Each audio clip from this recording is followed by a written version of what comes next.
I really love animals. How about you? At my house, I just added two new bird feeders at my home to help the wild birds that live in my area. For a few days, birds didn't know about my feeder. I sprinkled some of the seeds in my grass, and soon enough, birds have been stopping by. I don't know what kind of birds they are yet, but they are really cool. Oh, and the squirrels have tried to feed on the birdseed too. Nature is absolutely amazing, and there is so much to learn about the animals and plants in your area. In fact, there are people out there who research and explore nature where they live and teach others about it through different types of activities and adventures. Who would do this for their job? Find out what STEM career I am describing in this episode. Have you ever found yourself asking this question? What do I want to be when I grow up? Maybe you already have an answer to that. Maybe you don't. Both are okay. Welcome to the STEM Career Quest podcast, a show made for kids like you to help you build your dreams or even find new ones in science, technology, engineering, and math. Each week, hear captivating stories and interviews to explore the exciting world of STEM. Oh, and grown-ups and teachers, you can listen too. We'll talk to experts in STEM who are passionate about what they do in the real world and how they make a positive impact in their careers. Created and hosted by K-5 STEM coach Naomi Meredith, this show will spark your imagination and passions. Join us each week on our quest to explore the possibilities of careers in STEM, one episode at a time. The STEM career we're going to be hearing about today is what it is like being a coordinator for community outreach and environment education. In this career, they teach kids and families about nature. Things like how to take care of trees, critters, and birds, and why nature and the environment is important to us. To tell us all about it, we will be meeting our special guest, Jeremy Pearson. Jeremy's job is so active, and he does a lot of cool things outside. He has done things like catching fish in awesome locations, track wolves, and sample water and test it to see how it's doing. In his job, Jeremy gets to take his passion for the environment and teach others of all ages about nature too. Jeremy has led bird watching, a hoot and howl event where they were looking for owls and coyotes, and even teaches people how to fish in a way that keeps the environment safe. So excited for you to get to know Jeremy and his fun STEM career. Now, get ready for today's episode quest, my lovely questies. As you listen carefully, find out the answers to these three questions. See if you can get all three correct. At the end of the episode, I will be revealing the answers. Are you ready? Question number 1. True or false? Jeremy mostly teaches people in a classroom. Question number 2.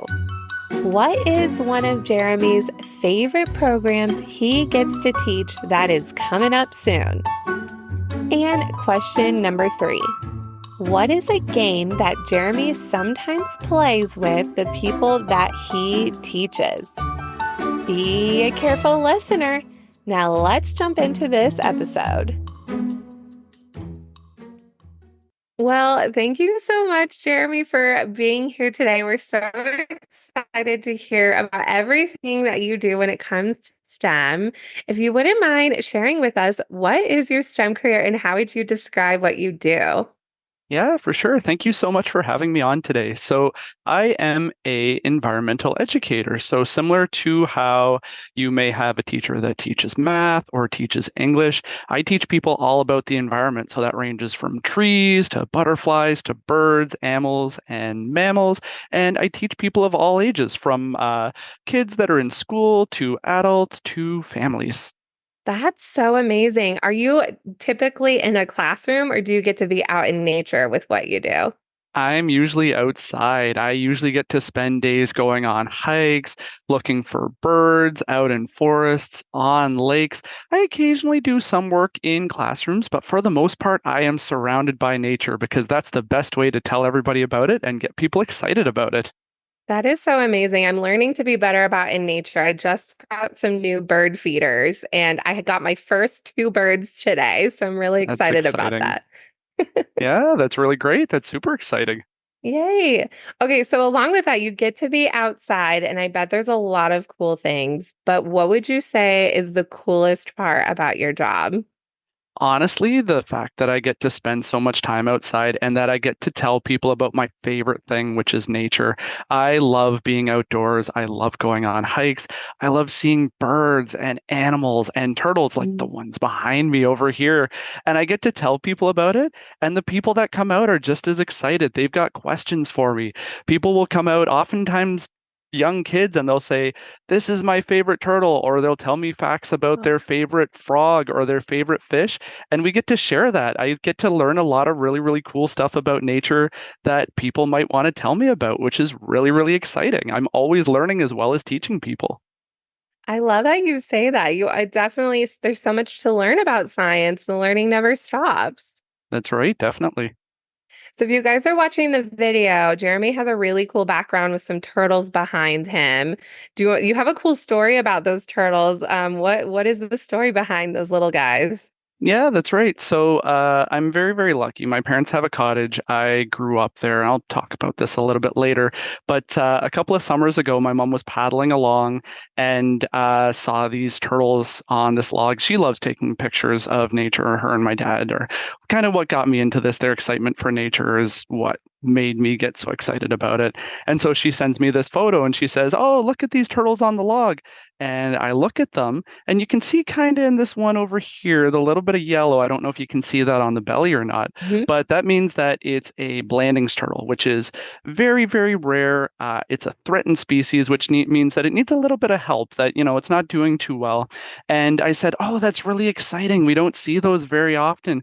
And my mom said, "Oh, well, there's four of them. I'll try and kind of move out of the way here. You can Yeah. see there's four of them on the log there, which is extraordinarily rare and is a really, really good sign because it means that they've found a nice place to eat and to hang out. And it means that they hopefully are going to have a nest there and that they're going to have more and that there will be more turtles in the area over the next 5, 10, 15 years, as long as we take good care and give them space and make sure that we're taking good care of that area by not throwing litter or that we're not bothering them too much." I love that. I hope she can get some more pictures of them. That is such a cool thing to get from your mom. For sure, yeah. Like I said, my mom and my dad love nature. My mom is always sending me photos. What's this? What's that? And sometimes I know, sometimes I have to look it up as well. So again, another really, really great learning opportunity for me. That's amazing. I love this so much. You guys, we don't live in the same place. We met on a trip. We were on trips with our significant others and we met, and Jeremy's from Canada and I'm from Colorado. So it's so cool that he's doing all this awesome work in Canada. Because this can definitely be a job that you can do anywhere in the world. Everybody needs these types of people out in the nature doing all this stuff. Yep, that's right, definitely. Okay, so I'm sure it might be hard to pick, but still want to tell us a cool project or something funny that happened. We would love to hear about it. For sure, I'd be happy to. So we're actually starting up one of my favorite projects, and it's called Learn to Fish. So I don't know if you can see this here, but I actually got excited. I wore my Learn to Fish uniform for today. But as I mentioned, one of my favorite things about nature is getting outside and fishing. And so with Learn to Fish, what we do is people will come out that have never fished before, haven't picked up a rod, haven't picked up a reel, and we'll teach them everything that they need to know. We'll make sure that they're fishing safely so that they're not hurting Okay. themselves or the fish, so that they're fishing ethically. And that means making sure that when we're catching the fish, that we're releasing them and that they're going back to nature so that they aren't being hurt. If we do want to keep fish, which we're allowed to do, making sure sure that we're keeping fish that we're allowed to and not keeping ones that may be threatened or may be endangered, and making sure we know which fish are fit which. And then the best part, I get to teach people how to cast a line, how to reel in a fish. And honestly, for me, there is, and if you've seen this, you know, if you haven't seen it, I recommend that you go fishing with somebody. But when somebody catches their first fish, the look on their face, the smile, I can't replicate it, but it's just, it makes me so happy. I see everyone from 5-year-old girls and boys to adults that are my age in their 30s and 40s to 70, 80-year-old grandparents that have always wanted to fish. And when they get that first fish and they're getting that photo, the smile on their face, it's like nothing else. So that I'm so excited because that's coming up. We'll be starting very, very soon with that project. What an awesome project. And I know what face you're talking about because I have a picture like that when I was a grown up. Yep. Yeah, What a it's cool for way. all ages for sure. Yeah. And you don't do that all year, the fishing project. You do some other things too. That's right. Yeah. So in Canada, similar to Colorado, we have ice and snow over the winter. So we usually wait till the lakes thaw out. And again, we have to make sure that fish are in season. This time of the year, much like birds, much like animals, the fish are creating their nests, they're having their babies. So we want to leave them alone to make Mhm. sure that they're able to do that, that they're able to have their babies and that they're left alone. And then during the summer, usually we do that. During the winter and during the fall, we've got a lot of really, really great projects too. So we're doing ones where we're planting trees, which is really, really exciting. Everybody gets to go out and plant their tree and see how they grow. We're doing or sorry, not fish tracking, animal tracking. Fish don't leave tracks, but animal tracking. So we'll see a paw or a tail, and we'll go through our book and we'll see, is that a mink? Is that an otter? How do we know what it is? We're doing a project where, with the birds coming back, we're identifying birds by sound and sight. And we did actually, this is another great story. We did a really fun project last week that I think I'm going to keep doing, called Stump the Expert. So I like birds a lot. That's probably my second favorite thing. And I had a booth. And so I had my birds and I had my apps and I had binoculars. And people were coming up to me and they would say, "Hey, I saw this bird when I was on my walk. Hey, I saw this bird in the pond." And based off of how they would describe it by color Mhm. and by sound, I would try and figure out what the bird was. And so I've got this really, really great app called Merlin, which is free. And what I do is I type in the name of the bird or a couple of names of the birds that I thought that it was, and I would show them and I would say, "Was that an American robin?" They look at it, "No, a little bit more red." "Well, was that a northern cardinal?" "No, it was a little bit bigger." "Okay, was that a woodpecker?" "Yeah, I think that was it." So sometimes they'd stump me, sometimes we couldn't figure out what it was, but it was really great because it got them excited about, and people would run off and, "Oh, I saw an American goldfinch," or, "Oh, I saw a northern flicker." And it got people really excited about getting into bird watching, which is another great way to spend time outdoors. Have you ever seen a bird out in nature and wondered, I wonder what kind of bird that is? Well, here are 3 ways that you can identify birds in nature. First, look at the bird's body. What colors do you notice? How big is the bird? What do their beak, feet, and legs look like? These can be helpful clues to figure out what kind of bird you are looking at. These are called field marks. Another way you can figure out what type of bird you see is listen to the sounds it makes. How does the bird sing? What does it sound like when it's calling to its friends? Birds have unique voices, and this is another way you can identify them. You can listen to bird calls online to start noticing the differences between species so you can practice in the wild. Also, notice how they move and behave. Do they fly fast? Do they swim? Do they come out at night or during the day? This can help you get closer to knowing what types of birds you are seeing in your area. Did you know about these 3 ways that you can identify birds?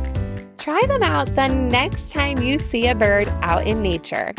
You can even try drawing the bird in a journal to keep track of the different kinds you are noticing.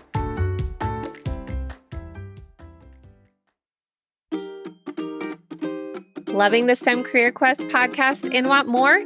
Join the STEM Career Quest Club, perfect for teachers, homeschool parents, or families looking to add more educational opportunities during school breaks.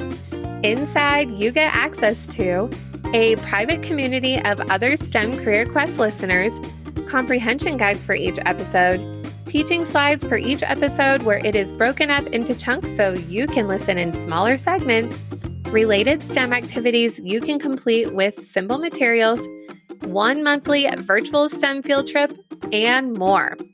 Join the club at stemcareerquestpodcast.com/club.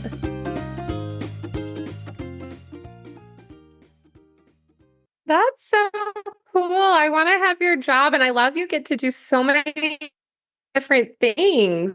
It can So keep it much. really interesting, and you don't always know what's going to happen with nature. So I'm sure it changes all the time, and I'm sure things surprise you all the time. All the time, definitely. We always kind of have a plan when we go on hikes or when we plan projects how things are going to go, but nature is unpredictable. You never know what you're going to Mhm. see. You never know what's going to happen. And so having that creativity and being able to change up on the fly is always really, really great because it's exciting. Things will change up, programs will be different, and who knows what's around the corner. Yeah, it's true. Okay, so I know you love what you do, but how did you get into this career? What experiences in your life led you to what you're doing today? So, as I mentioned, when I was younger, I was very, very lucky. My dad and mom were both teachers, and they loved being outdoors. We would go camping, we would go fishing, we would go on hikes. I spent a lot of time outside, or again, just sometimes chasing after butterflies and grasshoppers through the fields back home. So when I went to school, when I was in high school, I didn't know what I wanted to be. I looked up to my dad. He was my hero, and I knew that he was a teacher, and I wanted to be a teacher so badly. But I wasn't really great with English. I wasn't really great with math. And all I knew was there were high school teachers, there were elementary school teachers, and I didn't think that I was smart enough to be able to get into those lines of work. I didn't know enough. And so I went to college for a program that I didn't really like and I didn't really enjoy for about 6 months. And I remember coming home to my dad and I said, I can't do this. I want to do something that I'm passionate about and that I love. And of course, like I said, my dad's always been there for me. And he said, oh, there's a really, really great program at a college nearby where it's you can become a fish and wildlife technologist. And that was it for me. I was excited. So I went off to college for that. And from there, I've probably done 6 or 7 different jobs. I've been on lakes where I've been collecting fish for studies to determine are the fish safe to eat. I've done work where we've been planting trees or we've been restoring streams and lakes. And so that means making the stream better for fish and birds and animals. I've been all over Canada.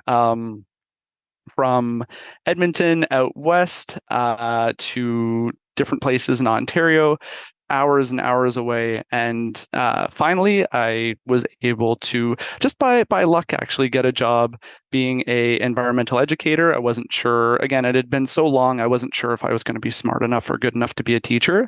And I found that because it was something that I was really passionate about and something that I really, really loved, it was something that I was actually really, really good about. Whereas I still study and I still read up on my topics before I teach them. But because I love this stuff so much, that reading and studying, it's fun. It's learning about stuff that I want to learn about. And some of the stuff I already know because it's what I do in my free time. I love how you combine everything that you're doing and that you're doing what you love, and that's the whole point of it. And there's so many ways to teach. And I always wanted to be a teacher, and you can definitely teach in a classroom, but like what you're doing, you get to be outdoors. And all the other jobs, I'm sure, has helped you in this job because you probably have experiences that you can think about and share with others. So I love how you really are doing what little Jeremy thought would be really cool one day. That's right, exactly. I'm so lucky. And like you said, I'm always learning. I'm always learning new things and adding stuff to programs, and all that life experiences helped me out. It's Yeah. made me a better teacher, and I didn't even realize it while it was happening, which was great. Yeah. And that's when you know you're in the right place. Because if you are super excited about it, then you're doing what you're supposed to do. You've got it. Exactly. That's right. Okay, along with that, and there might have been some things that some kids out there connected with when you were talking about yourself as a kid, but what advice do you have for other kids out there who might want to do something similar to what you're doing? If you know that there's something that you love and something that you're passionate about, and it can be anything, it can be Mhm. going for hikes, it can be looking at birds, it can be video games, it can be music, it can be anything you can imagine. Chances are there's an opportunity for you to do what you love as a career. And so ask around, ask people who are in that field or friends or family. If you're in school, ask your teachers. And the chances are that they'll be able to guide you and show you a way to do what you love as a kid. Um, as I said, when I was in high school, I didn't ask enough questions. I thought there's only 4 or 5 different jobs and everybody does the same thing. And if I had started asking, if I had said to my biology teacher or to different people that were working in things in nature, they may have said, oh, there's these really, really great careers. So if you love something, if you're passionate about it, ask people about it. There's a chance that if you love it enough and that you want to do it, that you can find some way to do it for work. And when you're doing that, it never feels like you're working. It feels like every day is just doing what you want. Every day feels like you have a day off and you're sharing it with other people, which is the most exciting and rewarding thing. That is excellent advice and a huge reason why we have this podcast because I get to talk to cool people like you. And I'm finding out jobs as an adult that I didn't even know. And so there are so many cool jobs out there. And I know someone out there listening is like, oh, I want to be like Jeremy. So that's Aw. great advice. Thank you so much. Thank you. Yeah, I hope I've inspired people. That's the other thing that I love seeing again in person is just the next line of conservationists or environmentalists. And when people get excited about nature, or if I get excited about nature and knowing that these are the people that are going to look after the turtles and look after the fish and the birds, it gets me excited. So hopefully, there are a couple of people listening to this that think that's what I want to do, because if you decide that you do, you're going to have a lot of fun and you're really, really going to enjoy it. Absolutely. I'm starting I would love to do your job. You're getting me excited. I'm like, I want to do what you do. Yeah, I'm glad to hear that. If you live closer, I would say you should come out to Yeah, our one of our programs. So maybe maybe you'll one have to day. maybe you'll have to take a trip. You'll have to take a flight and come join us one of these days. Absolutely. Well, I appreciate everything that you shared, and thank you so much for taking time in your busy schedule and letting us know all the amazing things you're doing in STEM. This was so much fun. Thank you so much for having me here. I loved being able to share this experience. So once again, thank you for including me and inviting me to come on. Absolutely. Thank you. Hope you have been listening carefully to today's episode. Now we are going to reveal the answers to today's episode quest. Question number 1 was true or false? Jeremy mostly teaches people inside of a classroom. False. Jeremy gets to teach people of all ages about the environment while out and about exploring nature. Question number 2. What is one of Jeremy's favorite programs he gets to teach that is coming up soon? Learn to fish. Jeremy gets to teach people how to fish safely, sustainably, and ethically. And question number 3. What is a game that Jeremy sometimes plays with the people that he teaches? Stump the expert. When people see birds during their session, they tell Jeremy what it looks like, and he will use this information with his knowledge and an app to identify what the bird is. Need help following along with the questions? Inside the STEM Career Quest Club, each episode's questions are listed inside the comprehension guides. You get all of this plus other bonus content that will help you bring this STEM Career Quest podcast to life.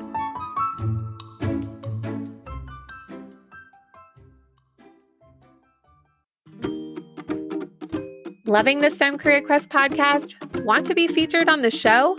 Leave us a 5-star review on Apple Podcasts and tell us what you love about it. Maybe you'll be featured on our next episode. What is something new that you learned today about being a coordinator for community outreach and environmental education? Is this a type of STEM career you want to explore more? Even if it isn't, it's always great to learn new things from new people and discover more about the world around us. Don't forget, we're coming out with 2 episodes a month so you can dive in deeper with all of the amazing things that you are learning inside of these episodes. Excited for you to continue your journey on the next episode of the STEM Career Quest. Thanks for listening to today's episode of the STEM Career Quest podcast. Grab your free episode badge, connect with today's guest, follow us on social media, join the club, and more. Find it all on our website at stemcareerquestpodcast.com.